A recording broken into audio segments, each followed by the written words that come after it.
सद्गुरुदेव की जय। मानव जीवन अनमोल है, ऐसी जिंदगी दोबारा नहीं मिलेगी।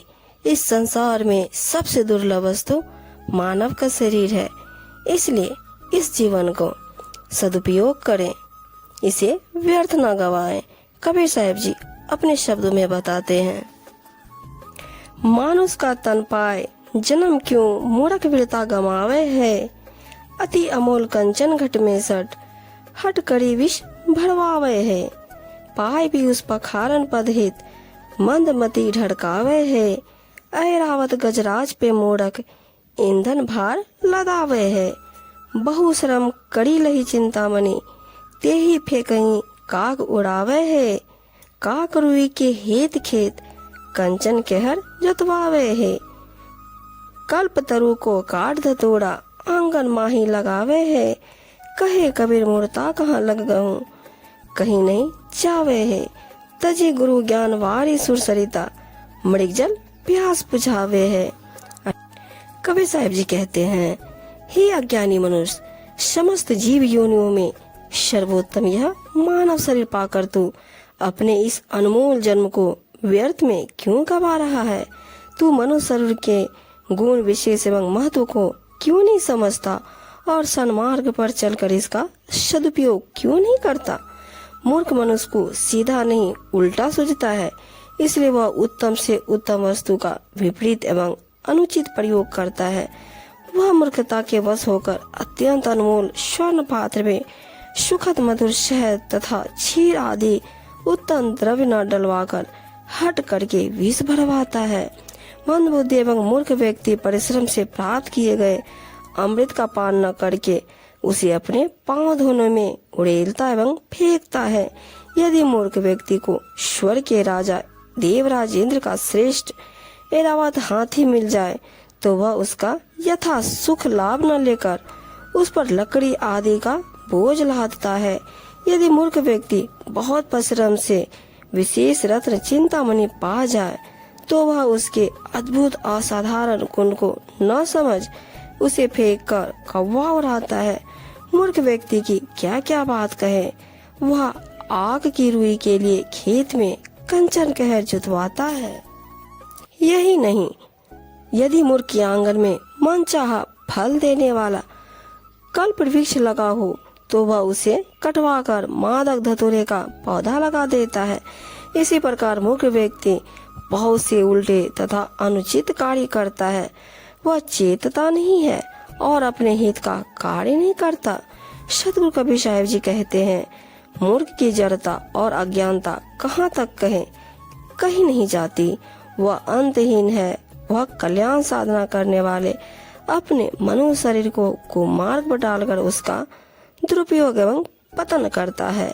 ऐसा मूर्ख व्यक्ति देव नदी गंगा के पावन जल से भी बढ़कर सदगुरु के कल्याणमय ज्ञान जल को छोड़कर मिथ्या मृग जल से अपनी प्यास बुझाता है। वस्तु के यथार्थ गुण महत्व को न जानकर उसका दुरुपयोग करने वाला मूर्ख मनुष्य सदा दुख पाता है।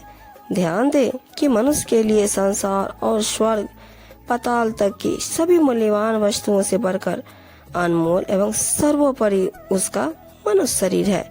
इस मनुष्य शरीर से ही सेवा, सत्संग, दान, परोपकार एवं ज्ञान विज्ञान के महान कार्य सिद्ध होते हैं।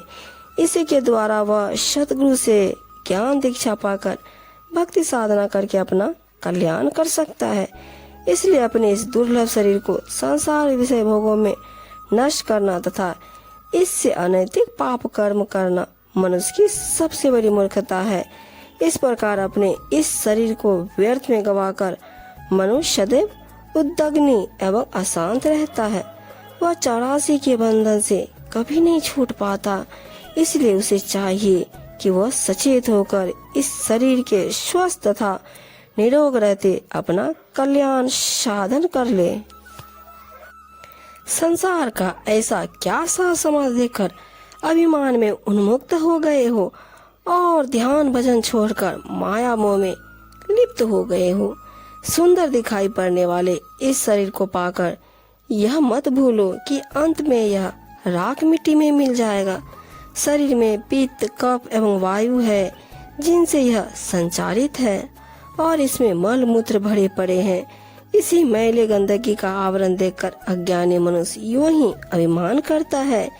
यह अच्छी प्रकार समझ लो तथा सदैव स्मरण रखो कि राजा महाराजा राजपाट छोड़कर इस संसार से चले जाएंगे और खेती मजदूरी करते हुए किसान मजदूर भी चले जाएंगे। यहाँ तक कि योगी, त्यागी, पतिव्रता स्त्री तथा सन्यासी आदि सभी काल के वश में होकर उसका ग्रास बन जाएंगे। माता पिता, पुत्र, सगा भाई तथा समस्त बंधुजन ये सब अपने अपने स्वार्थ के लिए साथ लगे हैं। इनसे कल्याण नहीं होगा, उल्टे इनके मोह बंधन से कल्याणकारी की हानि ही होगी तथा दुख उपजेगा। अंत समय में जब प्राणनाथ आत्मा शरीर को छोड़कर प्रस्थान करते हैं तब कोई प्रियजन काम नहीं आता।